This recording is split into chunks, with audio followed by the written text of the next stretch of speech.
Hi everybody, welcome back to the next in my series of updated for 2024 beginner's guides to modding DayZ PC Community Servers, and this is quite a big one, loot. So what's one of the things that almost every new player complains about when they play DayZ? It's how much stuff they find, or more importantly, how much stuff they don't find, and they end up starving to death or dying of dehydration or getting ill and not being able to find meds. So one of the things as a server owner that you really want to have control over to give your server players a different experience is how much loot spawns. So that's what we're going to be covering in this video. I'm going to be showing you how to change the amount of loot, how to increase the amount of loot that's spawning, and I guess how to decrease as well. But before we start, I'd like to remind everybody that in the description below this video you'll find a link to this playlist. So these are all the videos that I've done, kind of updated versions for 2024 about modding DayZ PC Community Servers, the beginner's guide. Also, you'll find a next video and a previous video link, because I've tried to do these in some sort of logical order so that each video kind of builds on the last one. So if you're totally new, if you watch them in order, you'll kind of slowly start to kind of get the hang of it, what's going on. Also, you'll find a link to the playlist like this that is dedicated to console. Now, the console server modding is very, very similar, but there are subtle differences. So that's why I've done sort of separate videos on often subjects that are very similar.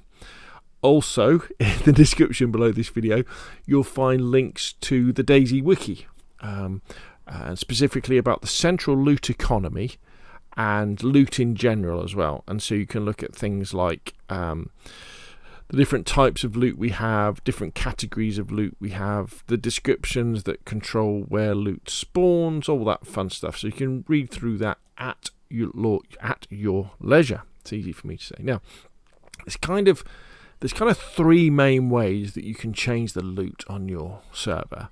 The first one is by physically going in and editing the file that controls the amount of loot, which is types.xml. Now, this is a pretty big text file. It has the latest counts, approximately 2,200 lines. So it's quite a big file to go through. But this is the way that I do it. And once you're used to modding loot, generally it's probably the way that you'll do it. It can take a while to do this if you want to do a fresh pass. But you have a coffee, you sit there for an hour and you can do it. However, there's also an easier way, which we can use a site like DayZ Boosters, which has a boosted loot and a loot reducer tool, which is very, very useful. And also you can go to somewhere like my GitHub repositories and you can download packs of files that include boosted loot.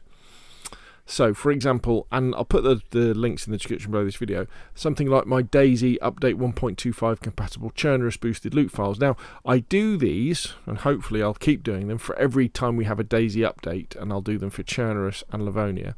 And what these packs include, they include a types.xml, which has boosted loot. And I'll kind of explain that in a minute. But they also include other things as well. So if you download the pack of files using download zip and then extract it on your local PC, read the README, and the README has full instruction. But that's a very, very easy way to have a set of customized files for your PC or your console server that will give your players a much easier experience because there's more loot. Now, in this particular video, what we're going to be using is we are going to be using DayZ Boosters, because this is a really fast way of doing it, and it gives you a boosted loot experience that you can upload to your server, so you can start playing around with it pretty quick.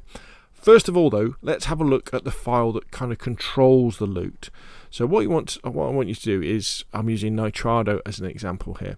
We're going to go to the file browser, and then we're going to go into DayZ, and we're going to go down, we're going to scroll down, we're going to the missions folder, MP missions, and then we're going to go into the churnerous. Remember, churnerous is for churnerous servers, Enoch is for Livonia servers. So we're going to click on this, and then we're going to go into the DB directory. And then the file we want is types.xml. So what we're going to do is we're going to download this types.xml. So here it comes. So that's downloaded.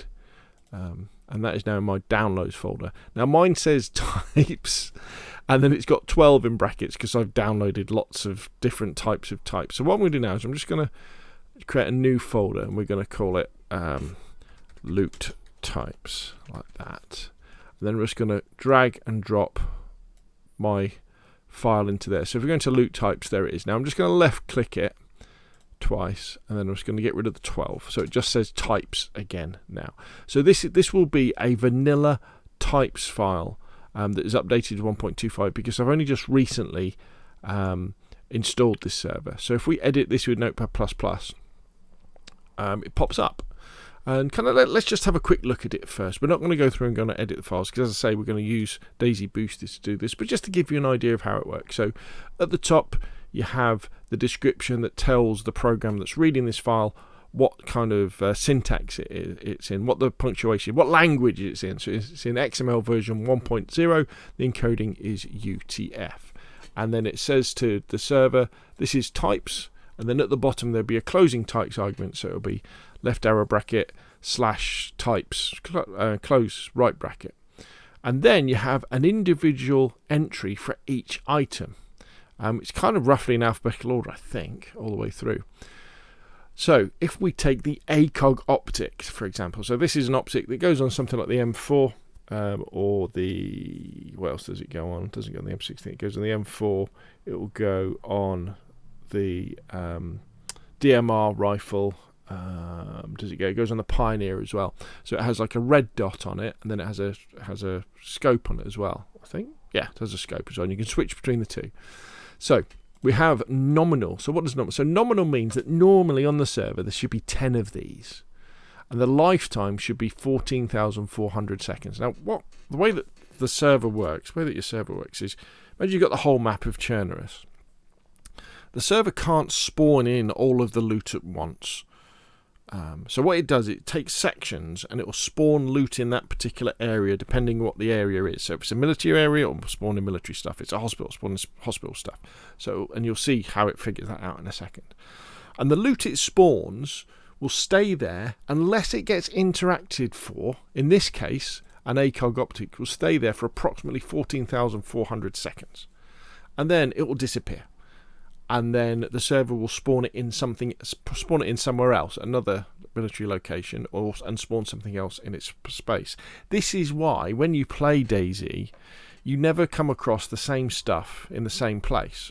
Or well, sometimes you might, but generally it'll be slightly different. You know, it'll be a different scope you'll find, or a different weapon, or a different shirt, or a different pair of shoes. You know, stuff will spawn in the same place in terms of there's a limited number of spawning places which you'll get to learn. You know, when you go inside a house, you'll know which places to look at where the loot will be, but it'll be different. And so loot is continually spawning and despawning on your server in different places. Unless, of course, it gets interacted with. So if someone picks it up or drops it or something like that, and then the counter kind of starts again. The restock is the delay between spawning items in. So let's say there's meant to be 10 of these, okay? And let's say 2 of them are picked up by players. So the server then goes, oh, wait a minute, there's only 8 of these now. I should start respawning them in. In between each one spawning in, it'll wait 1800 seconds. However, it won't start spawning them in until they get down to 6 items. So get down to 6 and say, all right, let's spawning them in. I'll spawn one in, wait 1800 seconds, spawn another one in, wait 1800 seconds, kind of like that. Quant min and quant max, these don't mean anything on the ACOG optic. These are used when an item will have something else in it in terms of something like fluid, say like a drinks bottle, or say a fuel can, or say a magazine with bullets, and this will then be a percentage. -1 means, well, the optic doesn't have anything inside it. And the cost, you can kind of ignore that. The servers don't use them anymore. And then you have the flags. So if we go through the flags, so you have counting cargo, counting hoarder. So these are to do with whether a player has them, you know, has put them in a base, in say a barrel or a wooden chest, or maybe they buried it. Counting map is 1, so that means yes. 0 means no, by the way, sorry. And counting players, so if a player has one of these ACOG optics, does it count it towards the nominal value of 10? So it says 0, so it doesn't count it. Is it a crafted item? No, it's not. So if imagine something like the the improvised gloves that you make out of rags, they're a crafted item, so they don't spawn in the world normally at all. So if we were to go there, the nominal would be 0, but it would be a crafted item, so it'd have a tag crafted equals 1. So it means that it is made, basically. That's how it appears on the map. And then you have DE loot, or dynamic event loot. So dynamic event loot is the loot that appears at things like helicopter crashes or military convoys or the trains. So when you have a dynamic event like that, you have certain stuff that you can only find there. And then we have the category name. So in this case, its category is weapons and its usage name is military. So what that means is it will be found in military locations, and it will be classed as a weapon in those military locations. So that's quite simple. So let's scroll down. Let's find something else. Let's have a look that might be interesting. So tell you what, let's go for something like a vitamin bottle. Vitamin. Control F to find. There we go. So here we go. The vitamin bottle. So here we go. So you can see the entry there. So with vitamin bottles, the nominal is 40. The minimum is 20. So when there's only 20 left on the map, the server will start spawning them in with a gap of 14,400. With a gap of there's no restock gap, sorry. So it will just spawn them in. The lifetime is 14,400 seconds for each one, and the quant min and quant max is 5 and 20. So that means when you find a vitamin bottle, it'll have between 5 or 20%. It'll be between 5 or 20% full. So yeah. So if it has, I'm trying to think, but let's say a vitamin bottle had 100 tablets in it, it would have between 5 and 20. So it could have 5 or 20 or 15 or 16 or 8, something like that. And that would be in there. As you can see, it's counted on the map, but it's not counted when it's under the ground or in a box or something like that. It's not counted on the player. It's not crafted, and it's not dynamic event loot. Its categories is tools, and its tag is shelves, which means that it's normally found on shelves, and its usage name is town and village, so it'll be found in towns and villages. And it's as simple as that. What makes editing the loot this way more complicated is the fact that if we wanted to increase the amount, so let's say we change that to 80, and then we created the minimum to 40, what makes it difficult is the fact that 40 is the fact that there's so many things to do. It takes quite a while to do it. But when you are comfortable with modding, if you do a search on Google or YouTube for how to update your server, I've done videos on how you can take a file like this and you can update it to the latest files. Because what happens with DayZ is every couple of months we get an update, and that update will add new items generally. Let's just undo that. So those new items need to be added to your types.xml. And that was 40, wasn't it? There. Let's change that back. So that's kind of a brief outline of what's happening. But we're going to do this the easy way. So we're going to go over to DayZ boosters. And here it says all type tools. We're going to do types boosting. So we're just going to click on this. Here we go. Step 1, select and upload. Please navigate and find your types.xml that you wish to boost factor for, and then drag and drop it.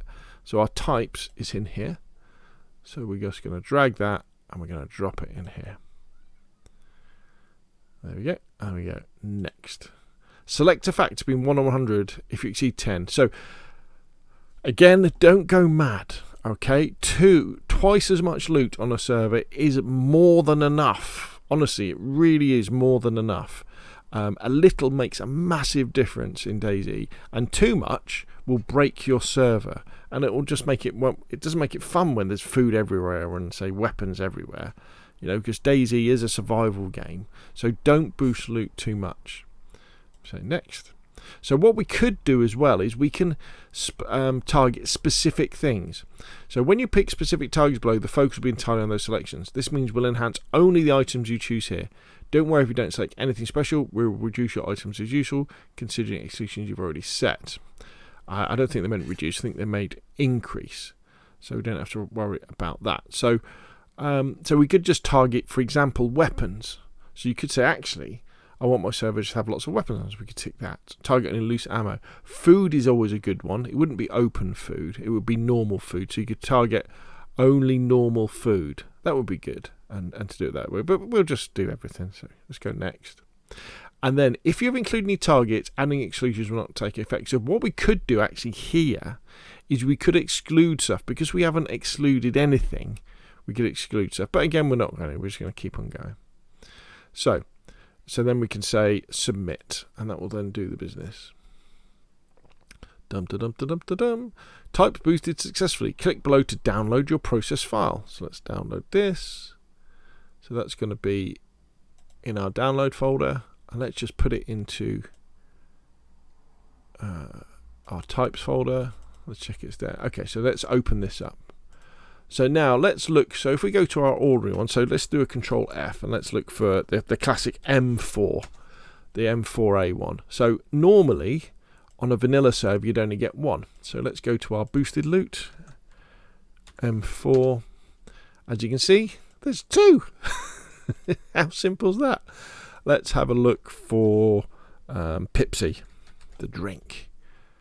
So there's soda can Pepsi. So on a normal server, it would be 20. Let's have a look in our boosted. Yeah, we're expecting twice as many, aren't we?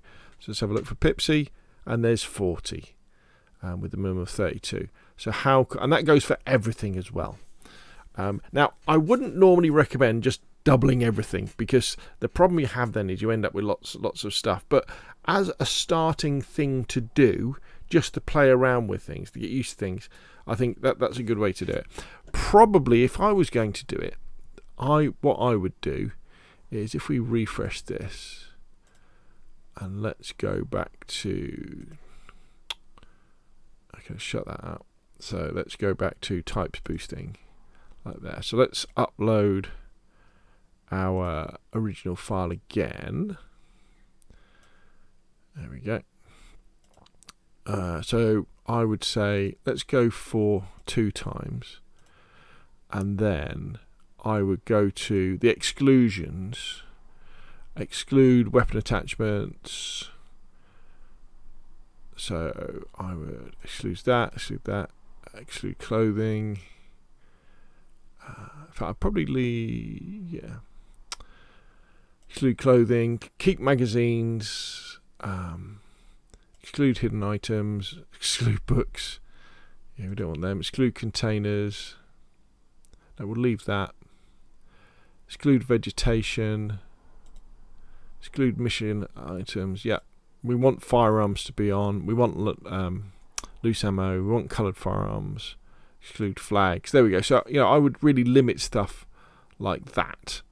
And then I would say next, and then I would say submit. So we're not boosting everything by twice. We're just selecting the things that is important to your server. And it depends what you enjoy from DayZ as well. So for example, in my particular case, I really enjoy the survival side of DayZ. So I really enjoy that first hour with a new character, getting them to survive, getting them to the kit, and getting them to a situation where you can then explore and have a proper adventure. But I really enjoy that first bit. When you're all set and you've got everything and you're just deciding what to do next, I sometimes go, all right, okay, I don't always know what to do. So anyway, so let's go back to our boosted loot file. So there it is. Now, we need to upload this to our server. But first off, as we know, with our best practice, what we want to do is we want to go to our XML validator, and we want to validate this file. So let's go to downloads, let's go to loot types, let's have a look at our double loot, let's open it up, let's hit validate. No errors were found, so we know this is safe to use. Now, we got here in our download loot types folder, we've got our backup. That's our vanilla version. So what we need to do now is we need to upload this to our file. And the way you upload stuff to your server, you can just upload it over the top of the existing stuff. However, it must be called types, otherwise it'll be different. So what we're going to do is we're just going to rename this type. In fact, we can just click it twice. Come on, left click. There we go. So let's call this types underscore backup. There we go. And then what we're going to do is we just left click this, left click it again, and we're just going to call this types. So that is now just called types. So what we can do now is we now go back to our server and we can click on upload file, and we're already there. So we can click on types, we can click on open, That's uploaded. If you want to check it, you could actually click it here. And let's see if we can check it. It's quite a big file to have a look at. There we go. Well, we know straight away ACOG up to 20. So if we do a Control F to find and look for an M4. Yeah, sometimes it can be a bit pants when you're looking for stuff. AK1014, that's doubled. AK7416, yeah, that's doubled. Yeah, there we go. So we know that works. So all we need to do now is just hit restart server, restart, and we would then have double the amount of loot. So that's how easy it can be to do. Again, do not go crazy with this. Stick with 2 times as a max. Unless you're being very careful and you're just doing, say, maybe 4 times weapons or something like that. Because less is more. You don't need much more to make it very, very easy to survive. Similarly, if you half the loot as well using you'll see there's a loot reduction tool as well. And that makes a massive difference very, very quickly. Just makes it that little bit more difficult to survive. And also, have a look at these files. Now, depending on when you're watching this video, these particular files may well be out of date. But generally, if you go to my GitHub repository and you go into repositories and you just know the version of DayZ you're on. So if you want to know the version of DayZ you're on, just go to your dashboard on your server. And it should be, is it on here somewhere? DayZ standalone, settings general. It might not actually be on here at the moment. It used to be here in the dashboard. Okay, so to know, the other thing you could do as well, if you want to know which version of DayZ you're on, if you open up the launcher will tell you what version of DayZ we're on as well. And or if you go to the official DayZ GitHub repository, here we go. Yeah, updated tools to the latest version 1.25. This is where you get the vanilla ones. The reason why I say this is because obviously you don't want to, for example, upload my 1.24 or my 1.23 version of these files. You always want the latest one, and you want the one that matches the map as well. So in terms of 1.25 compatible churnerous files, to do it that way. Okay, so hopefully you found this useful. If you have, hit like. If you want to see more of the same, press subscribe. And of course, I'll see you again soon.